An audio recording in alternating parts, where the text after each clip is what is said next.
I'm Colonel James Jim Crawford, 50 years old, from Dallas, Texas. 32 years in the United States Army, with deployments in Iraq, Afghanistan, and more classified missions than I can count.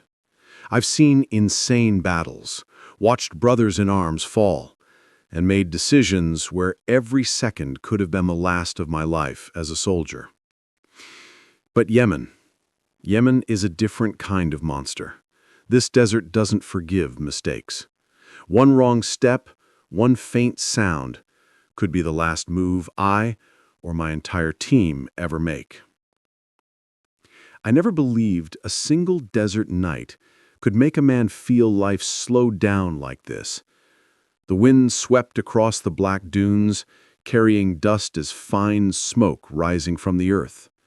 I stood pressed against the side of the Black Hawk, eyes fixed on the darkness ahead, feeling every subtle vibration from the engine. No other sound except sand crunching beneath boots, the hum of the rotors, and my own heartbeat. The Yemeni desert stretched into jagged mountain ridges, narrow valleys, and abandoned towns. Houthi fighters hid in the shadows, threatening every inch of our route. Every dune, every rocky crevice could hide death. This wasn't just a war of bullets. It was a test of survival, intellect, and morality. Tonight, our mission was to conduct a top-secret recon near Sauda, map out the area, record weapons depots, and pinpoint enemy command locations. Not a single misstep was allowed, and I knew that anyone on the team could panic, hesitate, or make a wrong call, one that could get us all killed. A few hours earlier, I had been called into the briefing room. Cold light shone down on the map table, the SEAL team members sitting in silence. At the front stood Colonel Harper, the only man I respected beyond what rank demanded. "This is a covert reconnaissance mission," he said, his voice steady, but heavy enough to tighten every heartbeat in the room. "You move at night, no exposure. Any mistake means death." I looked around the table. 5 operators. Sergio, our marksman, brilliant but hot-headed. Mike, UAV specialist, icy on the outside, but sharper than anyone. Alex, the youngest, with the least field experience. Daniel, our medic, the man I knew would put a teammate's life above the mission without hesitation. And me, the commander, responsible for every life among us. No one spoke. We understood each other through our eyes, the eyes of men who had stared death down hundreds of times. We checked every piece of gear: weapons, ammo, UAVs, encrypted radios, medical kits. One small flaw, one cracked round, and we'd be easy prey for anyone out there. I remember a lesson from Afghanistan. Once, just one damaged bullet nearly got us surrounded. That memory still cuts into me like a cold knife. Night fell as we walked toward the helicopter. Desert wind slapped our faces, sand slipping into our collars, stinging our eyes. Every step, every sound was a potential threat. I could practically feel the heartbeat of each team member, each breath, each bead of cold sweat crawling down my spine. We landed near an abandoned valley, outside enemy radar range. The mini UAV flew ahead, sending signals of enemy positions. But the silence in front of us was terrifying. In war, silence is often deadlier than gunfire. Then a twig snapped softly, sand shifting under an unseen foot. One of the team members tensed, hand drifting to his weapon. My heartbeat accelerated. In that moment, everything slowed. Moonlight shimmering across the sand, mountains looming in the distance, and the unmistakable sense that if we were spotted, we'd be fighting for our lives. I closed my eyes for a second, recalling teammates we'd lost, battles that had almost broken me. Every choice now reflected the lessons of my past, But also the truth. No one survives on luck. You survive on skill, instinct, and just enough reckless courage. We moved deeper into the valley, every step deliberate. The UAV pinged a strange movement ahead. I lifted a hand. Stop. The wind hissed through the canyon, sand stinging our eyes. But the sound wasn't wind. A shadow emerged. A Houthi fighter, unaware we were there. I held my breath. Seconds felt like hours. One wrong move, and we'd be in a firefight instantly. And that was when I realized this mission wouldn't just be recon.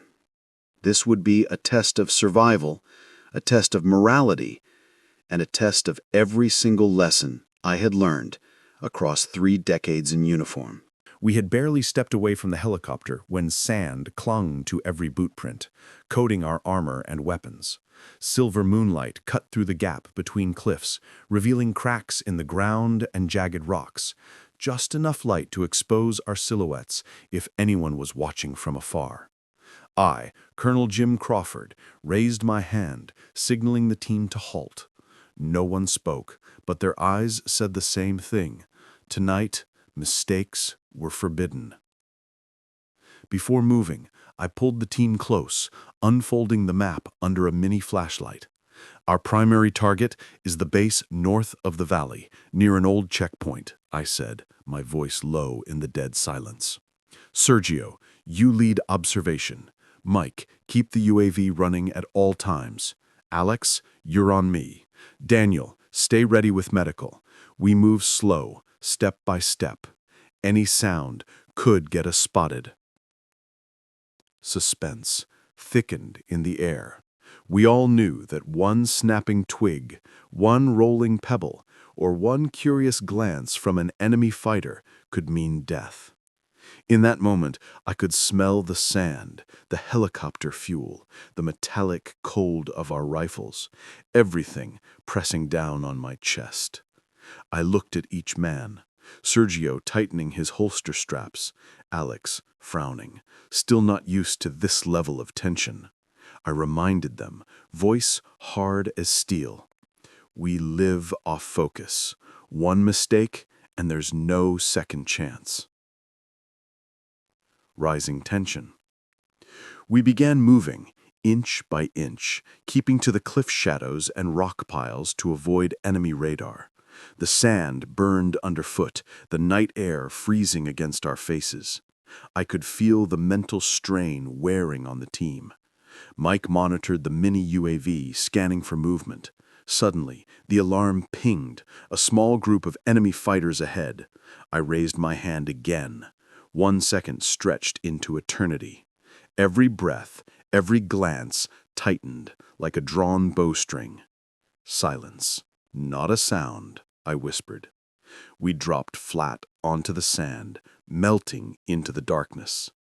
A beam of light flicked from the enemy's direction, then vanished. My heartbeat hammered. If they came back, we'd be forced into a split-second fight for survival. Life or death decisions. Move forward or stay hidden. I scanned my men. Sergio tense, Alex breathing deeply to steady himself. This isn't about bravery, I whispered. It's about survival.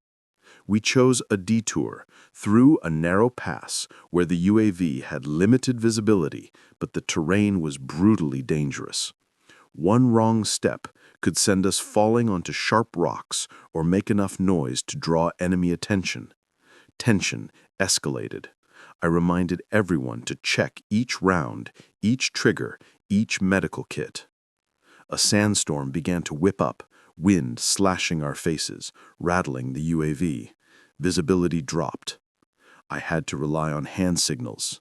Sergio moved carefully, inching forward. Then I saw it. Movement on the ridge. Fast. Not the UAV. Not us. Eyes up, I ordered. A Houthi fighter, likely on patrol, scanning the valley. We couldn't shoot. One bullet would reveal everything, ignite a firefight, and destroy the mission. Every second felt like a weight pressing harder on the team. I thought of Daniel. If anyone got hit, he'd have to decide between saving a life or staying on mission. I thought of Alex, the kid who had never faced pressure like this. My chest tightened, even breathing felt heavy. The dark sky triggered a memory. Afghanistan, a similar valley, a similar misstep, a teammate dead because we were 1 second too slow. The memory still haunted me, reminding me that right now, every choice mattered between life and death. "Jim, do you copy?" Mike whispered, pulling me back. I nodded, signaling to keep moving.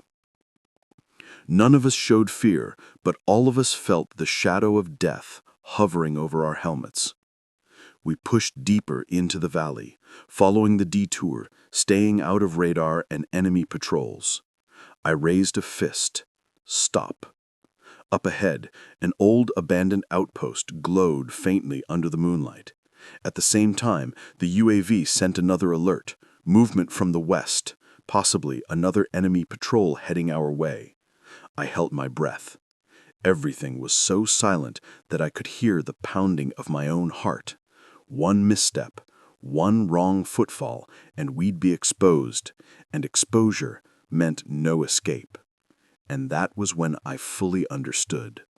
This mission wasn't just reconnaissance. This was a survival game where skill, experience, and absolute calm would determine who lived, who died, and who would pay the price for every decision we made. We stopped near the edge of the valley where moonlight carved long, uneven shadows across the ground. Ahead of us lay the insurgent outpost, a scatter of makeshift tents, guard posts, and piles of abandoned materials. Mike's mini UAV circled overhead, sending back grainy images distorted by the light sandstorm. I took a deep breath, trying to steady my heartbeat. Every step from here on was a step along the edge of life and death. I signaled the team to spread out, Sergio up front, Alex at my side, Daniel and Mike covering the rear. Every sense sharpened to its breaking point. We approached the base quietly, using the rocky crevices and outcroppings as cover. Through my binoculars, I spotted several shadowy figures moving lazily around a campfire, rifles slung casually over their shoulders. Scenes that might seem ordinary to a civilian, but to me, every detail was intelligence. Then, suspense spiked. A soft laugh echoed from the camp, catching me off guard.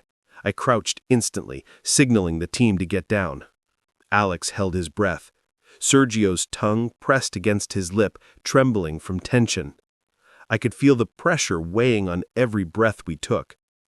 Mike sent the UAV gliding over the checkpoint, recording and scanning, but the sandstorm made the signal unstable.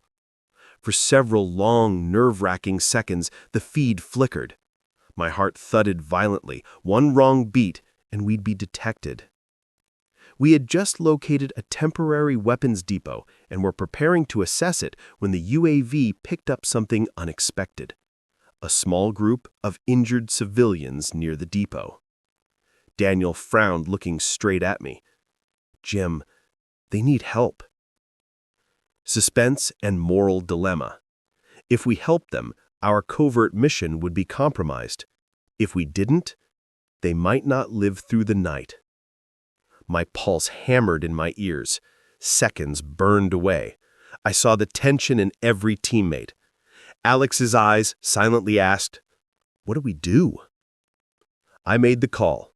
We'd extract them, quickly, silently, and get them to safety. Then continue the mission. Daniel moved fast, treating wounds quietly while Sergio and I kept watch. Every movement had to be quick and absolutely silent. But as we pulled away from the civilians, a patrol appeared from the opposite ridge. Footsteps, harsh breathing, flashlight beams slicing through the dark. Every sound blended into a suffocating cocktail of danger. I signaled the team into the shadows. Sergio and Alex pressed against me, Daniel clutching the UAV unit tight to preserve whatever data we had left. Seconds stretched thin like wire. I heard my heartbeat pounding in my ears, felt grains of sand striking my face, sensed every vibration from the insurgents' footsteps. One misstep, a slip, a cough, a curious glance, and we'd be done. Cliffhanger moment. A faint shout echoed from ahead. Mike whispered through comms, "Jim, movement. More than expected. They're heading our way." I clenched my jaw. For a moment, the entire valley felt frozen. We had to choose, continue observing or retreat immediately. We found a high dirt mound overlooking the base, a temporary safe vantage point. I raised my binoculars and studied every silhouette, every tent, every weapons crate. Mike relaunched the UAV, capturing footage and sending it directly to us. Tension spiked again when a lone insurgent guard wandered directly beneath our mound. He didn't know we were above him, but one wrong sound would change that instantly. Alex had to adjust the UAV's angle carefully, silently, to avoid exposing our position. One misstep, one sound, one wrong movement, and we'd be fighting uphill in the worst possible conditions. Moonlight brightened, casting clearer outlines of the base. For a moment, memories rushed back. Afghanistan, Iraq, brothers lost in ambushes and nighttime patrols. Every decision I made now was shaped by those experiences, by instinct, by discipline.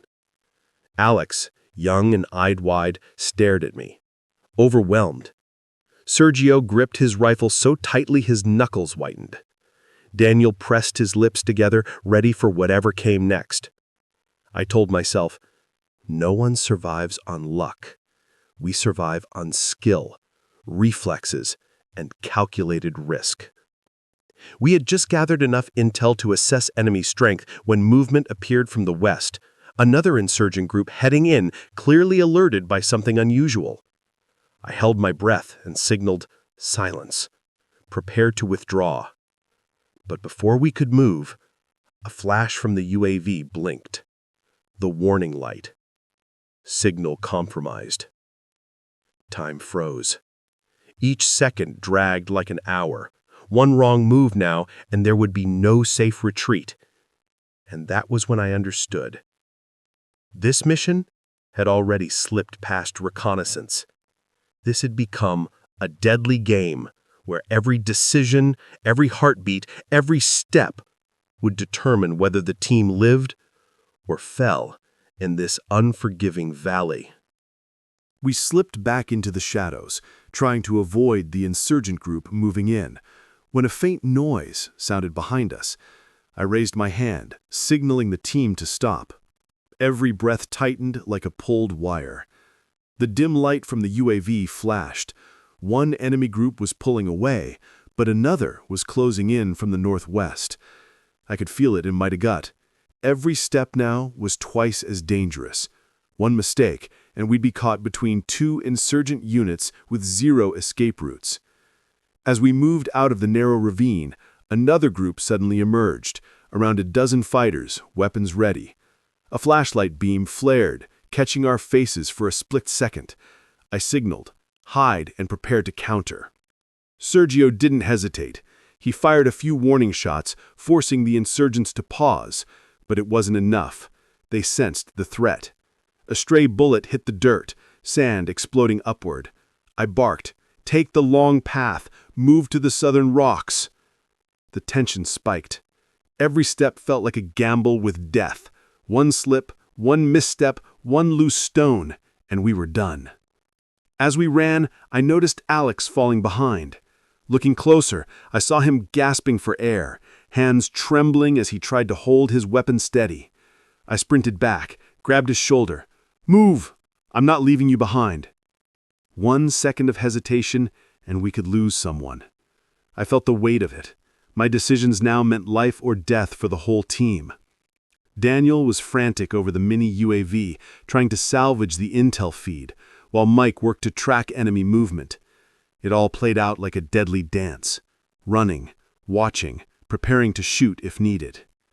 We reached a tall rock formation, what I hoped was a safe point, when an explosion ripped through the ground ahead of us. Rocks blasted everywhere. A fighter had thrown a smoke grenade to trap us. I yelled, "East Ridge, move! Don't look back!" Every second stretched into a minute. The insurgents grew closer, their footsteps, their shouts, their gunfire fading in and out like a nightmare. I could hear each team member's heartbeat, heavy with fear, but sharpened by the will to survive. And in that instant, I whispered to myself, 32 years in uniform, hundreds of missions, and none as nerve-wracking as this. We reached a narrow stone crevice, thinking we were finally safe. Then, a muffled cry. Alex slipped, tumbling several meters down, narrowly missing jagged rocks. I lunged forward and pulled him up, while Sergio fired more warning shots to buy us time. Daniel checked him, just bruised, but shaken. Suspense tightened around us. The UAV feeds showed more movement, another enemy group lurking nearby. No one dared breathe loudly. No one dared meet each other's eyes. Only cold focus and raw survival instinct remained. We had survived the first clash, time lost, energy drained, but the team was still intact. I signaled a halt and studied the map. The base was roughly 500 meters away, but then Mike's UAV pinged from the west. A strange light glowing on the mountaintop, possibly another unit or a setup for an ambush. I held my breath, the thought chilling. We barely escaped one death trap, but the next one might be our last. That was the moment I understood. This mission wasn't just reconnaissance or intel collection. It was a deadly game where every step, every call, every heartbeat decided whether the team lived or died. We had just escaped the ambush in the ravine, our footsteps heavy and hearts still pounding. Moonlight washed over the insurgent base below, its weapons depot and command center barely visible through the desert haze. I drew a long breath, steadying myself and the team. Every decision now determined whether we lived or died. I scanned the terrain, calculating our path. The eastern ravine was the safest route, minimal radar, fewer patrols. Sergio took point, moving slowly. Alex stayed close to me. Daniel and Mike covered the rear, prepping medical gear and UAVs for intel collection. As we neared the weapons depot, Mike's UAV picked up several crates of ammunition and sensitive communication equipment. I signaled, "Just gather intel. Do not touch the weapons." The suspense spiked. Every step, every rolling stone, every snapped twig could alert the enemy. I could hear the heartbeat of every man. This was the moment when 32 years in uniform mattered most. Everyone had to stay absolutely calm. As Alex quietly pulled data from the comm station, the UAV pinged. An insurgent unit was moving in from the north. Daniel whispered, "Jim, if they spot us, we don't stand a chance." I froze, eyes shut for 1 second, remembering Afghanistan. Men I lost because of one wrong call, one moment of hesitation. I knew this choice would determine who survived, who didn't. "We split," I ordered. "Sergio and I continue gathering intel at the depot. Mike, take Alex back to the ravine. Daniel, protect the UAV and anyone injured." A risky move, but no other option existed. While splitting off, Sergio and I approached the depot and discovered a large map detailing weapons stockpiles and supply routes. My breath caught. Priceless intel, but deadly if we were caught with it. Suddenly, an insurgent stepped out of the shadows, not even 10 meters away. Sergio and I leaned back silently, weapons ready. I signaled, "No shots unless absolutely necessary." The fighter didn't notice us and turned away. I exhaled, whispering, "Stay razor sharp." The tension was suffocating. Every glance, every shift in the dirt was a life or death bet. One wrong move, and the whole team was done. During intel extraction, I spotted a group of civilians held captive near the depot. Daniel looked at me anxious. "Jim, do we save them?" I knew the stakes. Rescuing them could expose our position, but leaving them meant condemning them. I signaled the team. We get them out, fast. Then we pull back. In a few breathless minutes, we freed the civilians and moved them to a safe spot near the ravine. Alex and Daniel treated their injuries. Sergio and I kept watch. As we withdrew toward the ravine, the UAV warned of a second insurgent group closing in. I motioned for the team to take the longer route, staying out of direct light. A bullet sliced past my face, sand exploding in my eyes. I glanced at Alex. He was holding steady, but fear flickered in his eyes.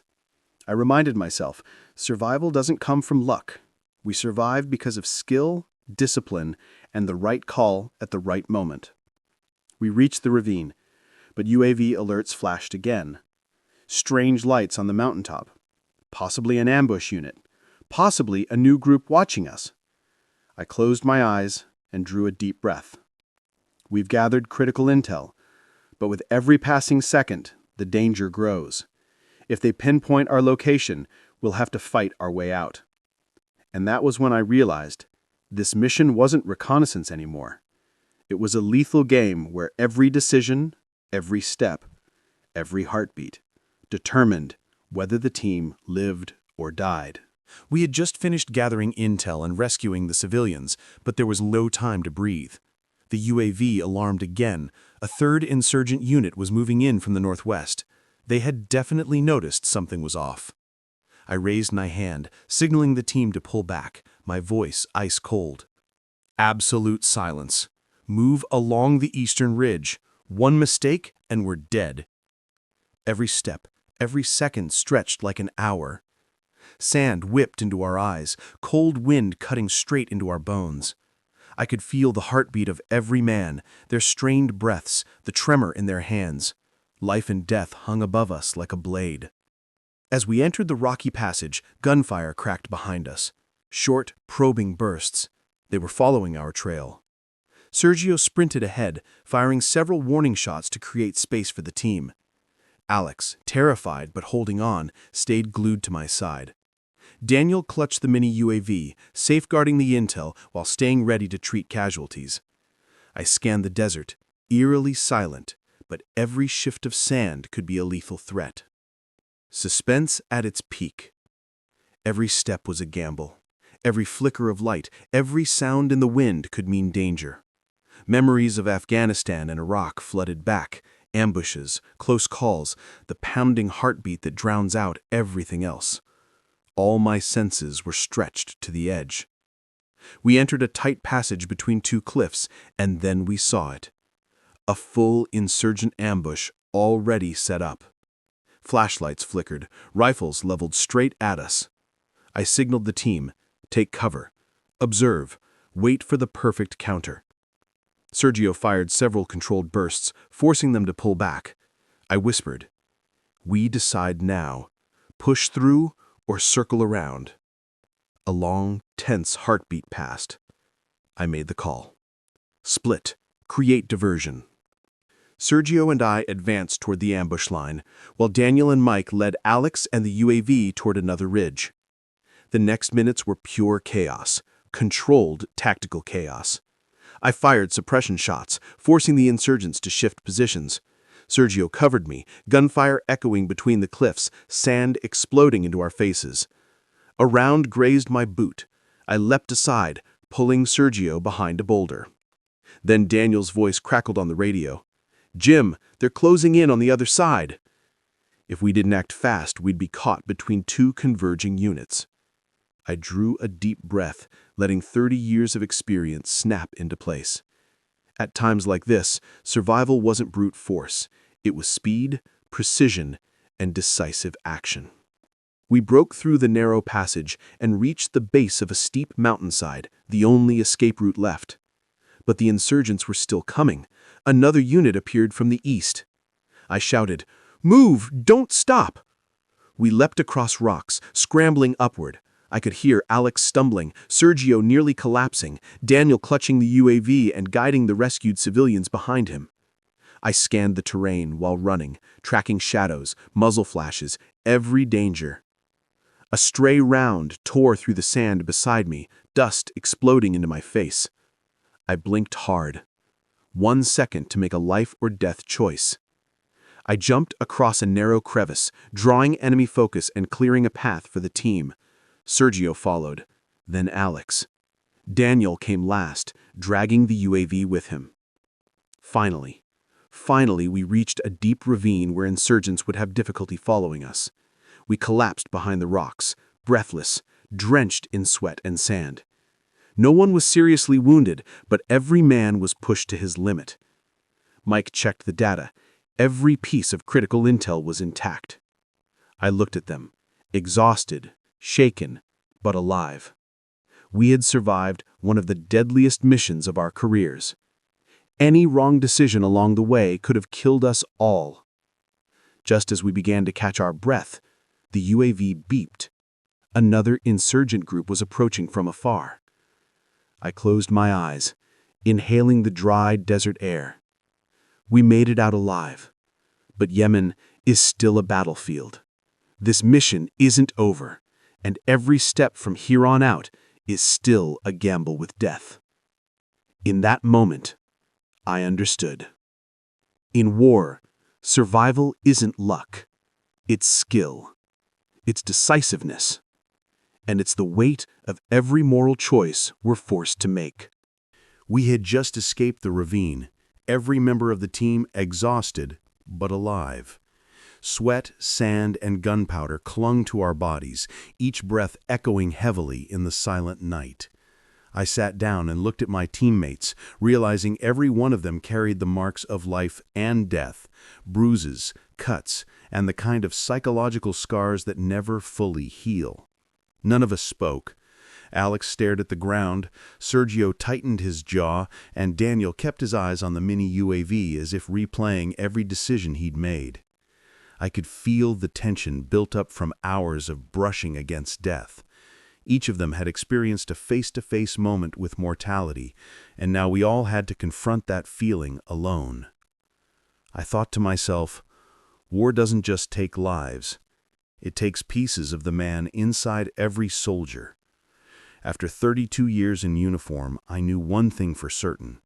What we went through tonight would haunt us for the rest of our lives. Mike checked the mini UAV. The data was intact. But when I looked closer, I noticed something off. A portion of the data had been altered, marking our position in a subtle, deliberate way, as if someone at the base had known exactly where we were. I frowned. Sergio caught it too. "Jim, no way. We checked everything before we pulled the intel." A cold chill ran down my spine. We had just escaped death itself, but someone inside the base knew we were here and had been tracking our every move. When we returned to the safe zone and reviewed the data again, we discovered an encrypted file had been transmitted from the UAV to U.S. Command, time-stamped right after we pulled out. I picked up the reader, and my heart stopped. The file revealed the team's exact position, and it had been sent by Mike. "Mike, why would you?" Sergio whispered. Mike kept his head down, silent. Daniel shook his head. "No way! We just saved each other's lives." Every pair of eyes locked onto Mike. The tension in the room felt as lethal as the firefight we had just survived. I stood up and faced him. "If this is true, you put every one of us in the kill zone for someone else's agenda. Explain." Mike exhaled a long, defeated breath. I didn't have a choice. They threatened my family back in the States. I just wanted to protect them." Sergio clenched his jaw. Alex's voice trembled. "We fought death together, and now we're fighting betrayal?" I took a slow breath. In 32 years of war, I'd faced hundreds of battles, but nothing was more brutal than choosing between survival and trust. "We'll deal with you when we're out of Yemen," I ordered. "Right now, we stay alive." We extracted to the helicopter, data secured, civilians rescued, but something in each of us had shifted. Alex looked at me, eyes glistening. "Jim, do you think we'll ever be normal again?" I inhaled deeply, staring at the silent desert glowing under the moon.